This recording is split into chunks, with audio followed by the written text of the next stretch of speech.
साथियों, कौन है ये रंगा सियार? कौन है ये रंगा सियार?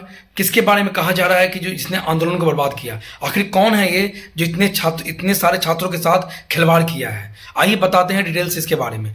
कल जब आंदोलन हुआ था बीपीएससी का, तो सबको पता था कि ये आंदोलन दिलीप जी के अगुवाई में, दिलीप जी के नेतृत्व में ये आंदोलन हो रहा है। लेकिन हुआ क्या, ये रंगा सियार अचानक से एंट्री करते हैं। अचानक से, इतने दिनों से वो गायब थे, ना कभी कुछ बोले अपने चैनल से, ना कभी नॉर्मलाइजेशन के लिए बोले, और अचानक से इनका एंट्री होता है। और जो डिमांड ऑलरेडी 3 डिमांड थी जो दिलीप जी लेके शुरू से ही चल रहे थे, वो डिमांड था, पहला डिमांड था नो नॉर्मलाइजेशन, दूसरा डिमांड था कि फॉर्म को एक्सटेंड होनी चाहिए, और तीसरा डिमांड था एग्जाम का डेट बढ़ना चाहिए। ये जो 3 डिमांड थी ना, वही मेन डिमांड थी छात्रों की, और यही डिमांड लेके दिलीप जी आंदोलन के लिए 6 तारीख को आह्वान किए थे। लेकिन ये रंगा सियार अचानक से एंट्री करते हैं और पूरे के पूरी आंदोलन को रुख बदल देता है। वो क्या करते हैं कि वो आंदोलन को ही डिवाइड कर देता है। जिस तरह छात्रों को पीटा गया, कई सारे छात्रों, हमारी भाई बहनों को पीटा गया, अगर वो रंगा सियार इतनी सारी तादाद में छात्रों को लेकर बंटवारा नहीं करते, अगर एक साथ छात्र रहते, तो इस तरह से पुलिस की हिम्मत नहीं होती लाठी बरसाने की। इस तरह से पुलिस हिम्मत नहीं करते। अगर हिम्मत करते तो पूरा का पूरा पटना जाम हो जाता।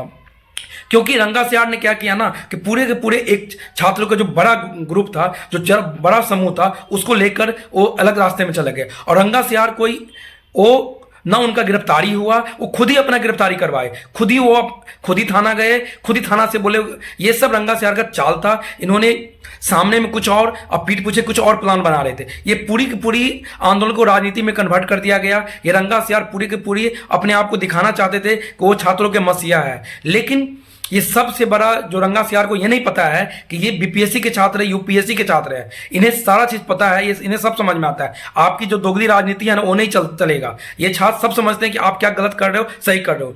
रंगा सियार का चेहरा सामने आ चुका है। उसके ऊपर पटना पुलिस भी आप सुन सकते हैं एसपी का बयान, और एफआईआर दर्ज भी हो रहा है उनके ऊपर, क्योंकि रंगा सियार ने छात्रों को गुमराह किया और कुछ नहीं। 3 डिमांड था, बिना तीनों डिमांड माने हुए वापस कैसे आ गए? अगर वही दिलीप जी रहते, वो नहीं आते। बार बार दिलीप जी को इसलिए गिरफ्तार किया जा रहा था क्योंकि पता था कि दिलीप जी मानेंगे नहीं।